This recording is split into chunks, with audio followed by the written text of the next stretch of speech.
Y bien, nuevamente aquí con ustedes en Canal 2 de Telecentro, en Telemax.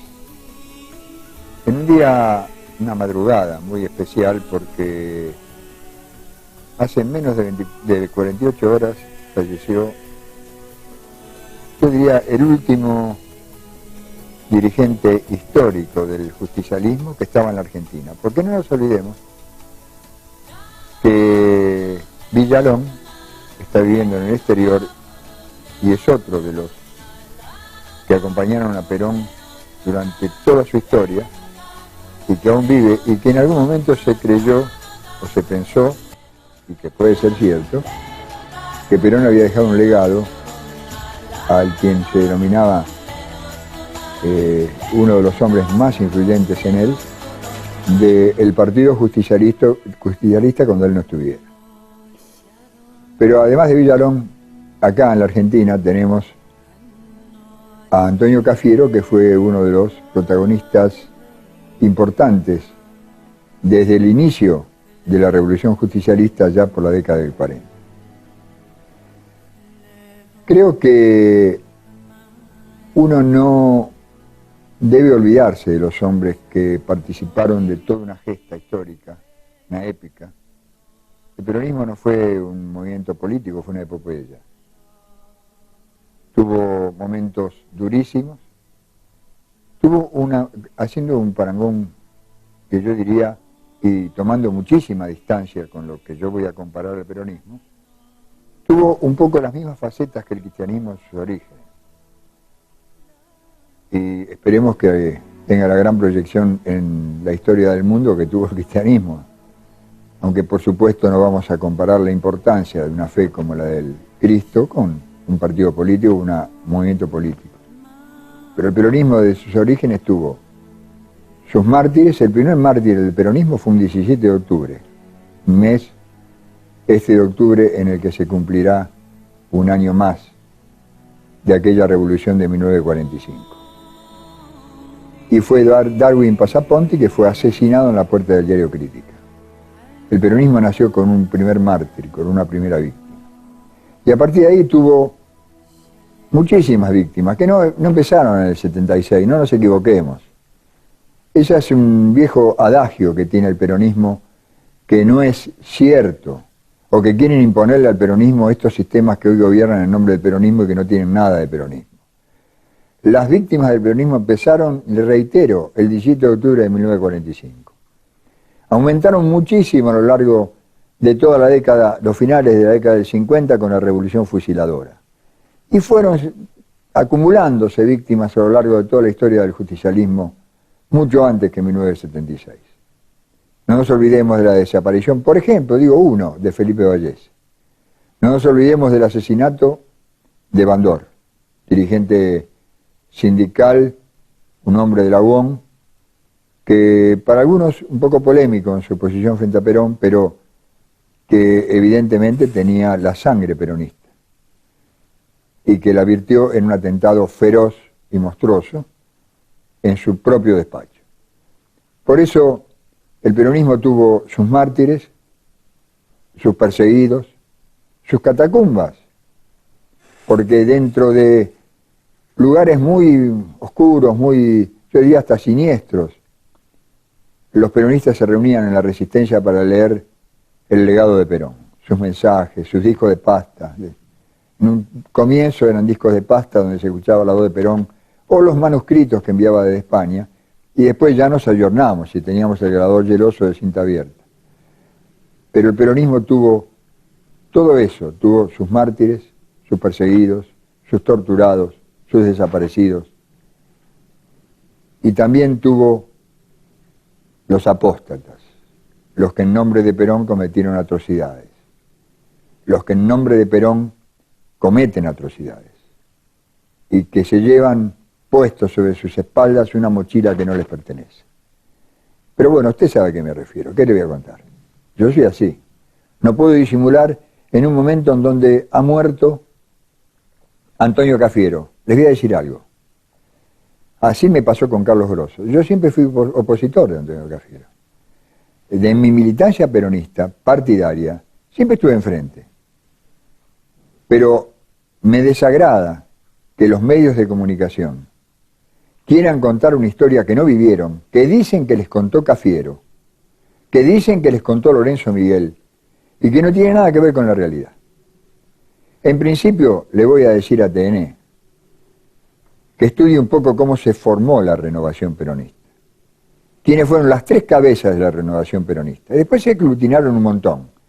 Pero TN se pasó todo el día diciendo, fundada por Antonio Cafiero, Manzano, de la Sota. Sí estuvieron Manzano y de la Sota, pero las tres cabezas de la renovación peronista se llamaron Antonio Cafiero, Carlos Grosso y Carlos Menem.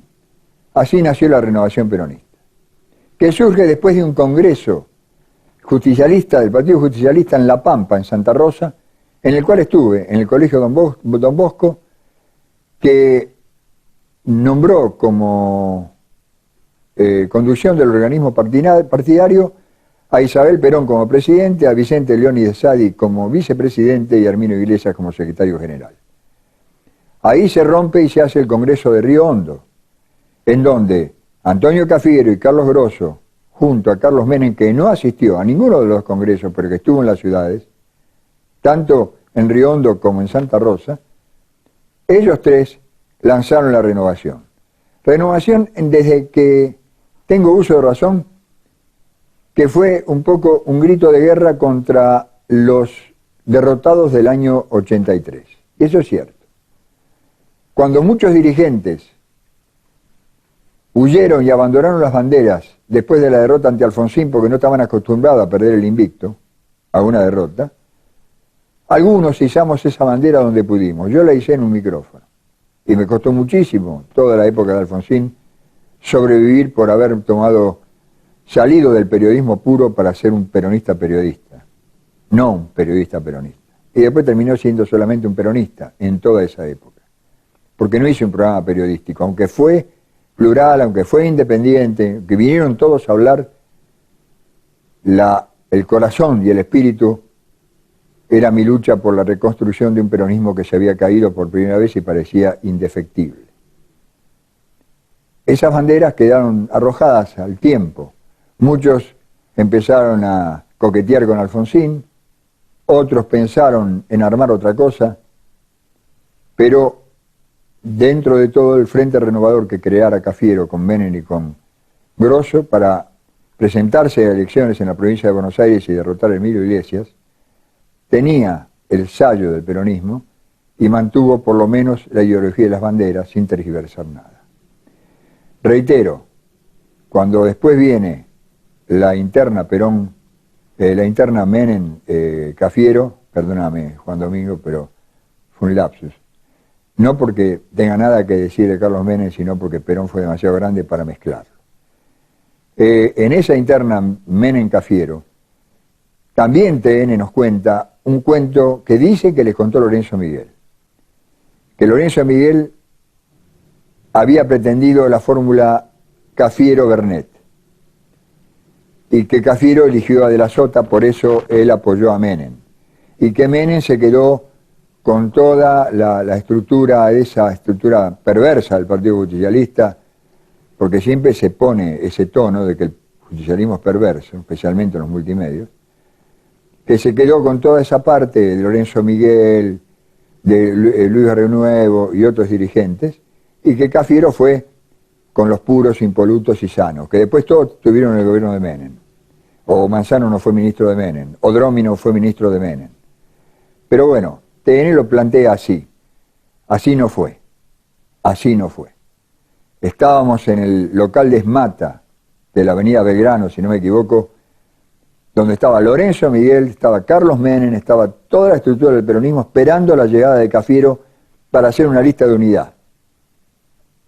Y vino a ese lugar Bernet a decir que Cafiero lanzaba en La Plata, en ese momento, la fórmula Cafiero de la Sota. Por eso Lorenzo Miguel le levanta la mano a Menem y dice, este es el candidato.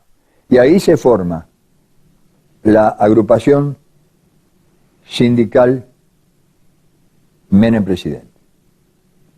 Ahí se crea, con todos esos gremios que después apoyaron la candidatura de Carlos Menem. que en la interna derrota a Cafiero y de la Sota.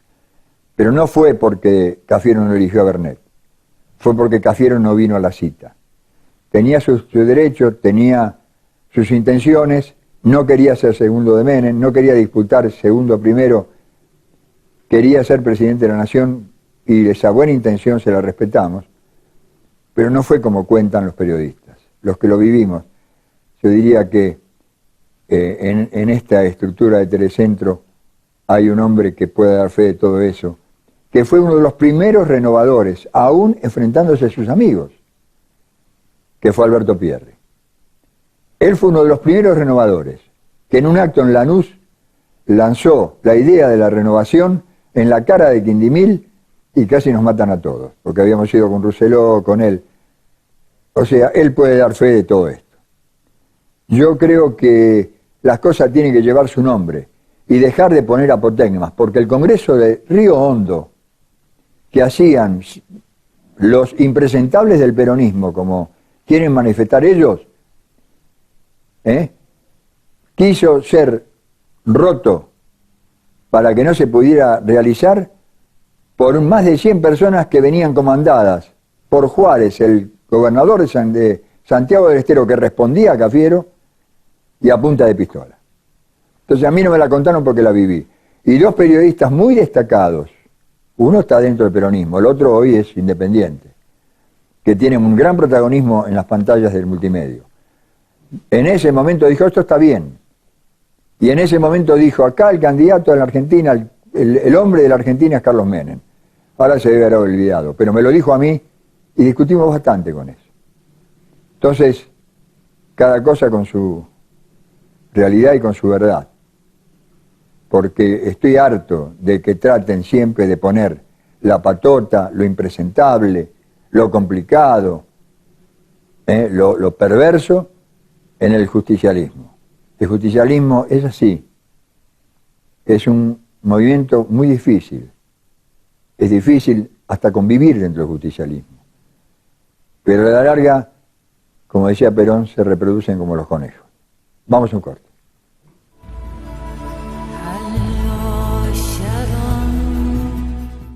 Crecer es brindar oportunidades. Crecer es motivar el desarrollo de la gente. Crecer es promover la cultura y el deporte. Queremos seguir creciendo junto a vos. Banco Ciudad. Te quiere ver crecer. 0822-20400. bancociudad.com.ar.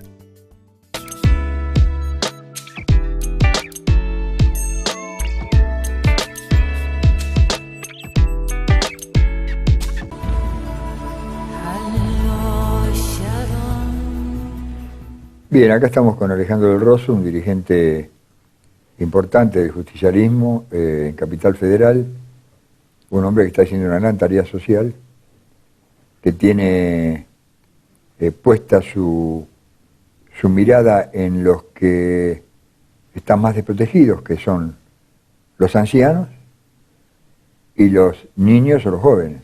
Este es un país donde los que están en intermedio, entre medio de toda esa historia, sobreviven porque ya están curtidos, pero los que recién empiezan desubicados en tiempo y distancia porque ven que este país no los cobija, no los absorbe, no los contempla. Y los ancianos están abandonados a su suerte porque tienen cientos de miles de juicios contra el Estado no les da respuesta, está esperando que se mueran. Y Alejandro del Rosso se ocupa mucho de eso, pero también es profesor en ciencias políticas, es un hombre que ha estudiado bien la genética de la política argentina. Estuve hablando mucho sobre el tema Cafiero, vos fuiste protagonista también en Capital Federal, nadie renega de nadie, no, por supuesto. Vos estabas encolumnado con Carlos Grosso, yo estaba enfrente, pero siempre fuimos amigos y siempre convivimos y coexistimos. Pero hoy la negación es lo peor que se puede hacer. Existió, fue, estuvo. Muchos nacieron en la sombra de Grosso. O sea, si empezamos a nombrar, uno de los primeros que tuvo un cargo con Grosso fue Daniel Firmus. Y hoy él no lo nombra muchas veces. Ah, claro. Si igual que yo dijera, no, yo con Menem nunca tuve nada que ver, fui 10 años funcionario. Exactamente. O sea, hay muchos que estuvieron en la sombra de Grosso Y Grosso es un hombre de consulta. O sea, lamentablemente la sociedad lo condenó. Hay que analizar bien los motivos y el momento. Pero yo creo que Grosso como conductor y como persona de consulta es una persona brillante.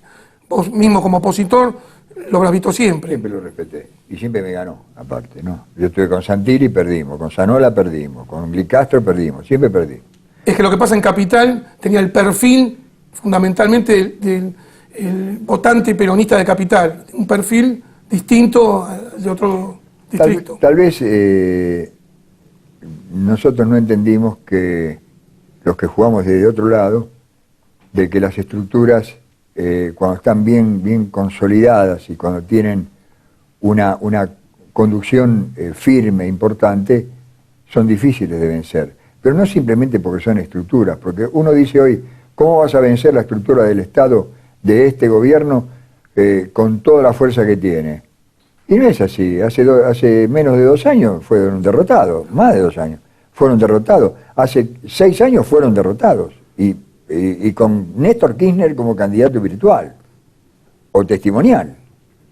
Pero vos tenés que fijarte un detalle, que desde que se fue Grosso prácticamente de estar ejerciendo su trabajo dentro del Partido Justicialista, ya no hubo más un conductor. Nunca más hubo No, porque hubo una elección... Dentro de la capital federal. Claro, hubo una elección que ganó Germán González, por primera vez en la capital, pero no como conductor, sino como candidato y con Menem atrás. Con el respaldo de un Menem que en ese momento para el país era muy importante como personalidad y tenía una adhesión de voto muy importante. Pero yo quiero volver a los orígenes de esto. Cafiero fue funcionario de Perón en la década del 40-50. Fue quizá uno de los más jóvenes, uno de los jóvenes ilustres que había elegido Perón para ocupar cargos, especialmente en el área de comercio, en el área económica. Fue funcionario de Isabel Perón. Fue ministro de Isabel Perón. Cuando cae Isabel Perón, estaba viajando al Vaticano porque iba de embajador ante la Santa Sede. Sabemos que era un hombre muy vinculado a la Iglesia, siempre fue un hombre de la Iglesia, lo es el hijo que hasta hoy fue embajador en el Vaticano. Pero vuelve y lo detienen. O sea, nadie puede renegar de su pasado y todos tenemos un cadáver en el placar. Pero hay que ver si ese cadáver lo matamos nosotros o lo encontramos. O lo pusieron. O lo pusieron. O sea, yo estuve 9 años en la función pública. En un gobierno que dicen que fue muy corrupto, no, nunca nada como esto. Pero que fue muy corrupto. ¿Cuántas causas penales tuve por mi gestión en la función pública? Ninguna. En la única que me involucraron, no me involucraron, pero me nombraron, es porque me habían falsificado un contrato los que me siguieron a mí. Que ahora están todos procesados. Y yo absuelto, por supuesto. Entonces, uno puede sobrevivir a la coyuntura. Uno puede ser distinto a lo que pasa. Hay un axioma que todos los días se dice. Isabel Perón dejó 6.000 millones de dólares de deuda externa. Yo te digo, ¿es verdad? No, no es verdad. Isabel Perón tenía 33 millones de dólares de deuda externa. Lo que pasa es que días antes del golpe militar, del 24 de marzo, el Banco Mundial nos impuso la pena, catastrófica pena, de casi 6.000 millones de dólares de sanción, porque Ilia, introspectivamente, rompió todos los contratos petroleros que había hecho Frondizi. Y esa fue la causa de los 6.000 millones de deuda externa. Eso no lo dice nadie. Dice, no, Isabel Perón dejó 6.000 millones de deuda externa. No, dejó 33 millones más 6.000 que venían del radicalismo. Entonces, en este país se cambia todo, se tergiversa todo. Es como si hubiese una mancha negra en la historia de la Argentina que nació el 17 de octubre del 45 y que se postergó hasta hoy. ¿Y cuál es la mancha negra? El peronismo. Entonces, quienes pudimos hacer peronismo, de acuerdo a los protocolos del peronismo, en la función que nos tocó, nos sentimos muy heridos, porque acá, a paso de acá, caminaba los otros días y de golpe me ve una persona que viene corriendo y me abraza y me dice, me agarra y me dice, ¿pero dónde va? Lo estamos buscando, ¿dónde estaba? Y digo, yo venía caminando. Era el móvil del Canal 7. Me abrazaron, no voy a decir nombre porque lo van a echar a todos. Me besaban, ¿cuándo vuelve? gracias a usted tenemos estos sueldos. Así me fui de Canal 7 yo. ¿Cuántos se van de la función así? Y decime, vos que estuviste del otro lado, porque en la interna Menem Cafiero habrás estado del lado de Cafiero. Yo te pregunto, Corach, Grosso, Manzano, Dromi, ¿de dónde venían? Claro, obviamente, sí, Del cafierismo. Sí. Entonces, Menem, ¿qué pensó cuando ganó las elecciones? Voy a llamar a los que creo que están en mejores condiciones de ocupar un cargo público. Y aparte, fundamentalmente, respetó en su distrito al que ganó. Y despertó, claro, Grosso ganó en Buenos Aires, en la capital, y le dio la intendencia. O sea que es una realidad que no cualquier dirigente lo hace. Claro. Él ganó en distrito y fue respetado. Claro, exactamente, pero uno lo que piensa es, lo único que se revisa y lo único que se establece es que en el año 76 vino un golpe militar que vino a asesinar a toda una juventud, que es cierto, pero no por lo que dicen que fue. Vinieron a asesinar a una juventud porque querían el neoperonismo, y había peronistas en el medio, había radicales en el medio, conservadores y socialistas. Era el neoperonismo cabezado por Macera, y había que quebrarle la voluntad a la juventud, por eso se masacró mucha gente impunemente. En otros casos, muchos eran guerrilleros culpables de atentados. De todas maneras no cabía secuestrarlos, asesinarlos, robarles sus criaturas. Pero el 90% de los muchachos que murieron solamente por ser peronistas y para quebrarle el espíritu de activismo a la juventud. Eso hasta ahí. Pero de ahí para atrás también hay todo un pasado tenebroso de persecución. Y también hay un presente que no debe ocultar la realidad de las cosas. Yo lo he vivido, fui protagonista, por lo tanto no me puede contar la televisión una historia que no fue así. Es que a veces hay que remontar la historia. Vos te das cuenta, por ejemplo, nosotros en la agrupación, ¿qué reivindicamos? Un hombre que desapareció como el fumado y fue uno de los dirigentes más brillantes que tuvo el peronismo durante la gestión de Juan Domingo Perón en la provincia de Buenos Aires, que fue Domingo Mercante. Y vos le preguntás a mucha gente, Domingo Mercante como que desapareció enfumado. Nosotros tenemos la suerte en la agrupación que compartís vos con la tuya, que es Perón Siglo XXI, compartimos las dos agrupaciones, que está el hijo Alfredo Mercante y el nieto Alejandro Mercante, que militan con nosotros. O sea, y uno a veces habla con muchos dirigentes, ni saben bien toda la trayectoria de Mercante y demás. Y es uno de los dirigentes más exitosos que tuvo la provincia de Buenos Aires. De hecho, escuchaba, en Mar del Plata prácticamente la construyó él. O sea, la ciudad de los niños. O sea, montones de cosas que la gente ya directamente desconoce. ¿Y sabés cuál fue el gran odio?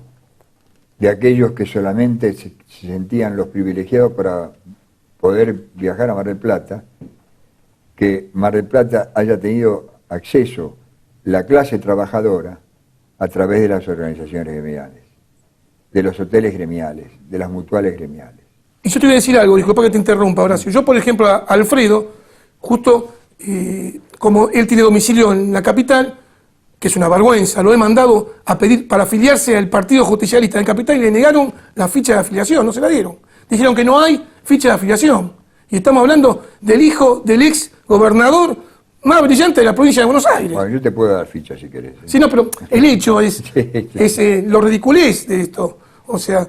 Nada que sea peronismo, para lo que es el peronismo de capital, que dice que es el peronismo de capital oficial, es bueno. ¿Está claro eso?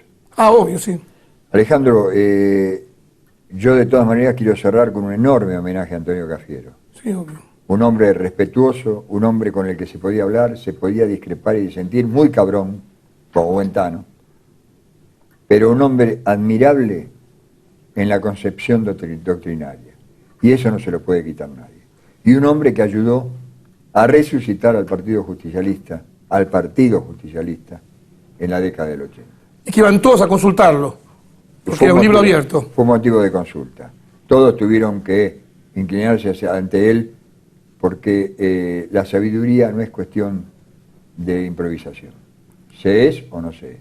Y Cafiero, por lo menos en lo empírico, era extraordinario. Yo creo que allí le damos el homenaje a un hombre al cual, te reitero, en ninguna interna compañía, pero que siempre respeté. Nos vamos en esta madrugada de miércoles. Como siempre, volveremos el miércoles que viene con un tema que es muy importante. Vamos a hablar de cómo es el tema de los manteros. Nadie se explica cómo es el tema de los manteros. Vamos a tratar de explicarlo y vamos a llevar una cámara a donde están los manteros para que digan su verdad y que la digan también los comercios de la zona donde están ellos. Gracias, Alejandro del Rosso. Muchas gracias. Esto fue todo. Este es el fiscal del tiempo de la verdad.